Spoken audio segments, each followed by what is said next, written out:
नमस्कार साथियों, आपके अपने YouTube channel K4 study circle में आपका स्वागत है। मैं कृष्णकांत। आज मैं बताने जा रहा हूं विकास के बारे में। विकास जो होता है वो CDP के जो फर्स्ट टॉपिक है वो है बचपन और बाल विकास। बचपन और बाल विकास, उसमें हम जो चर्चा करेंगे ये वृद्धि और विकास के बारे में। तो वृद्धि और विकास क्या होता है वो हम लोग जानेंगे। तो सबसे पहले हम विकास जान लेते हैं, विकास क्या होता है, उसके बाद हम वृद्धि को जानेंगे। तो विकास जो होता है, विकास की यदि हम परिभाषा की बात करें, डिफिनेशन की यदि हम बात करें विकास की,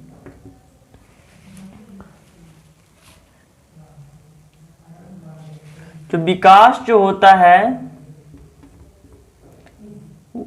वह आंतरिक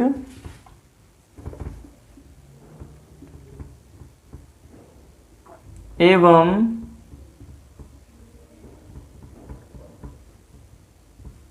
बाह्य कारकों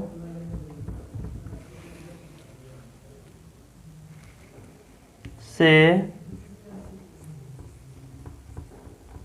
व्यक्ति में परिवर्तन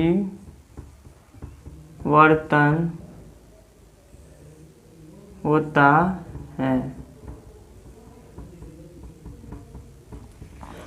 विकास जो होता है वो बहुत बड़ा व्यापक पक्ष है, जिसमें आपको आंतरिक और बाह्य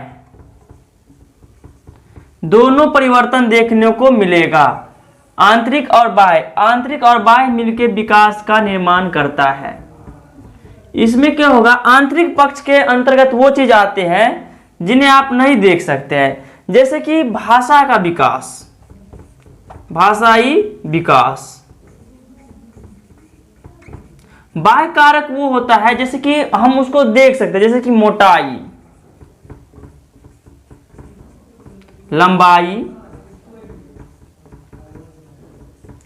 इस विकास में आता है मस्तिष्क का विकास,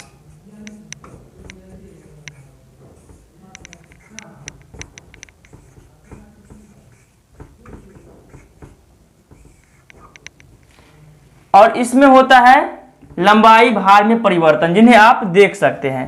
तो कहीं ना कहीं विकास का जो है वो बहुत बड़ा पक्ष है, जो आंतरिक और बच्चों में आंतरिक और बाह्य परिवर्तन जो होता है वो विकास के अंतर्गत दोनों के मेल को हम विकास कह सकते हैं। यानी विकास में आपको बच्चे के जो इंटरनली जो परिवर्तन होता है और एक्सटर्नली जो परिवर्तन होता है उसको हम विकास के अंतर्गत रख सकते हैं।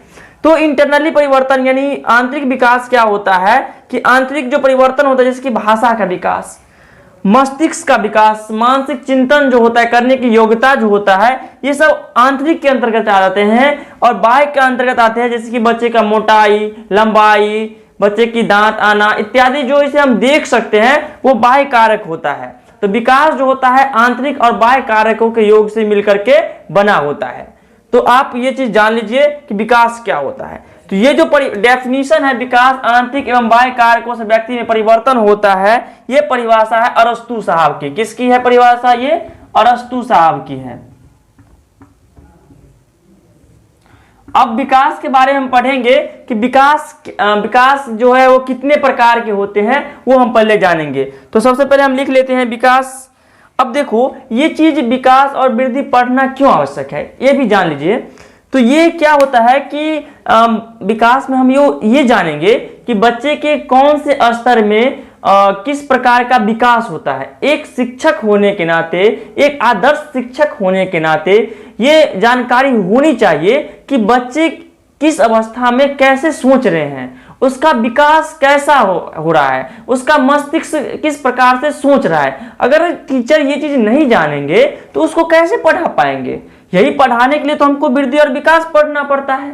तो यही हम विकास पढ़ रहे हैं जिससे कि हमको बच्चे को समझने में सहायता मिल सके। कभी भी जो क्वेश्चन आएगा सीटेट का, CDP की यदि हम बात करें, तो आप अपने स्थान पर बच्चे समझिए और तब उसको सॉल्व कीजिए, अपने आप सॉल्व होगा। निगेटिव पक्ष को छांटना है, पॉजिटिव पक्ष को पकड़ के रखना है। तो ये हो गया आपका वृद्धि और विकास के जो डेफिनेशन और कुछ एग्जाम्पल हो गया। अब हम विकास के जो प्रकार हैं वो हम चर्चा करेंगे।